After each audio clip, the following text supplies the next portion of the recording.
mixing him.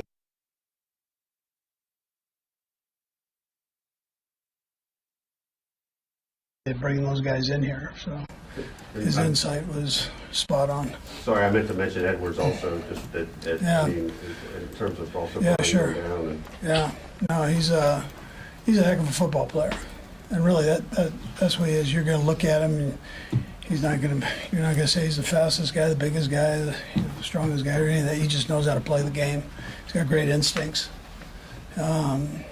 Smart kid. So tough. Coach Reed, you talked about Drew Tranquil. He didn't play when y'all played here earlier in the season. Having him back, especially maybe spying Josh Allen or keying on Allen, how big would that be for you? Yeah, the more we have, the better, right? So yeah, no, he could help us. I'm not saying that's what we're doing with him, but that he could help us, all the way through all the different looks. Yeah. Yeah, go ahead. One of the big themes, nationally is the Patrick's never played a road playoff game. A lot of people who just want to see it. It's a testament, obviously, to the success you guys.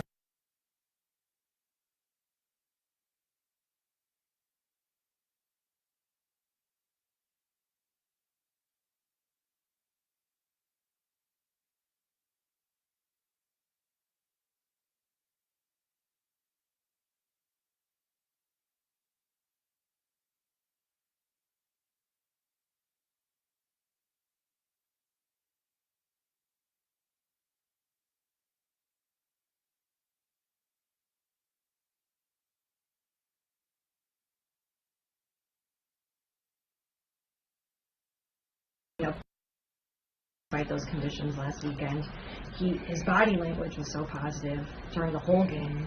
We've worked with a lot of quarterbacks. What is it about Patrick's preparation, approach, mindset in the postseason that helps him play some of his best football?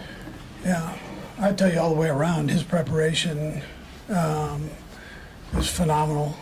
His attitude is phenomenal. Compete is phenomenal. So you love all of that, and we're lucky to have him here. That's for the city and for the organization here. So he's a heck of a football player. He's such a well-rounded, good person that he's great in the locker room. Very hard for a guy like that to have the respect of the team and the organization, and kind of be able to fall into both areas and be comfortable with both areas without getting labeled whatever, a schmooze, right? So, but he handles both so well. It's a great characteristic to have for him. Yeah. Andy, obviously Patrick's not the fastest quarterback in the world, but what makes him so effective as a scrambler? Yeah. I've been around two guys like that, him and Brett Favre. Neither one time great on the clock, but people have a hard time getting to them, catching them, and all that bit. So I guess he's got field speed. I'm not sure there is such a thing, but he runs well on the field.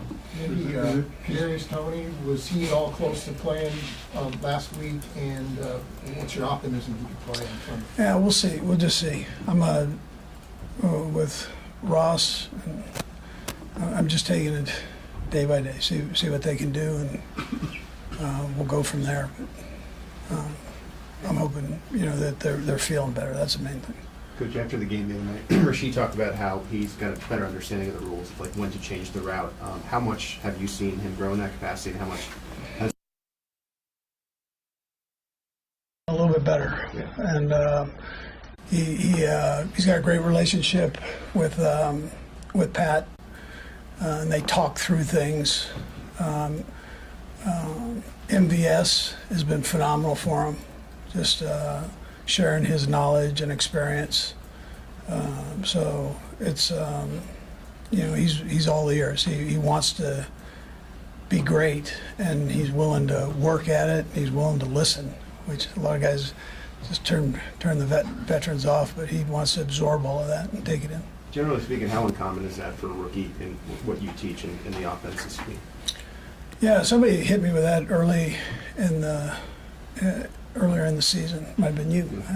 Just on Deshaun Jackson and Jeremy and the guys that have been rookies that have been productive. So I've got a lot of rookies, and if you can narrow it down, Reggie, I believe, was the other one. So if you can narrow it down to 4 guys, that's a tough thing to do, I'd say. Yeah.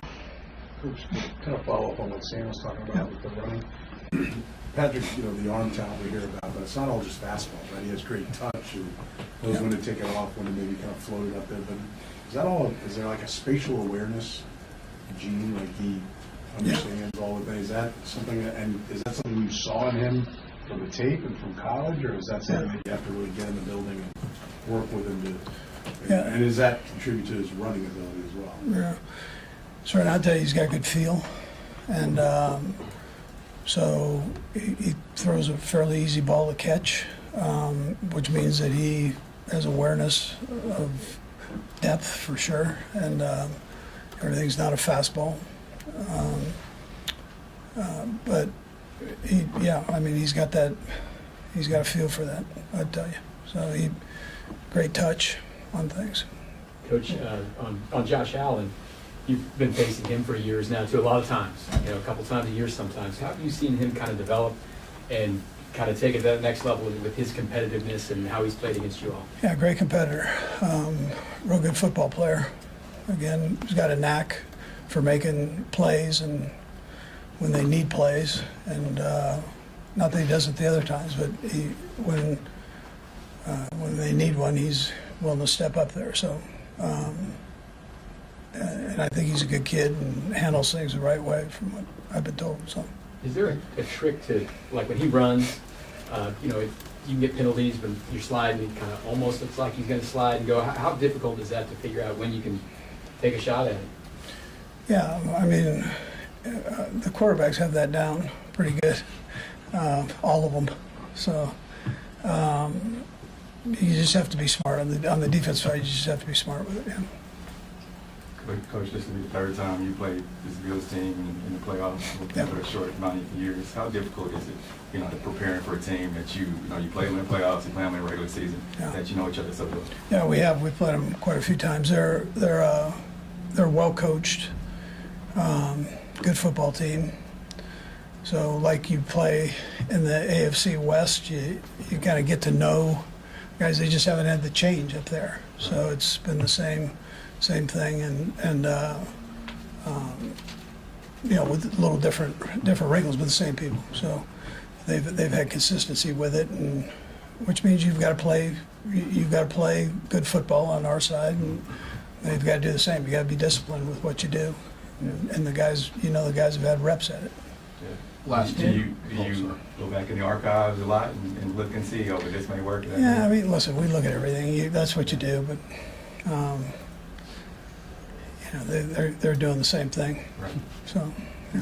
Last 2 items. With regard to the red zone issues, is it as easy as saying, well, you had the drop pass, you had the penalty that cost you the touchdown, you had the bad snap on the 3rd down, or are there broader issues here? Yeah, there's some things we can do, that we can give them that are better. And then, it's both. It's probably more complicated than just the one thing. So we've all got a little piece of that. But the thing is, you obviously you want to score touchdowns, and love Bucker, and he's doing a phenomenal job. But as you go here, you want to make sure you get in the end zone, score touchdowns. Last one, Vahe. Andy, guys like Sean McDermott and Beach and Porter kind of all got their entree into the league through becoming your assistant to head coach. What do you look for in that job, and how hard is that job? Yeah, you're doing a lot of the busy work as an administrative assistant. On the other side of it, you really get to see almost everything the head coach sees, and not that you're making the decisions, but you at least have your eyes open to that. And if you go right into being a position coach, you normally don't see all the behind the scenes things. So it's a good way to start. Yeah.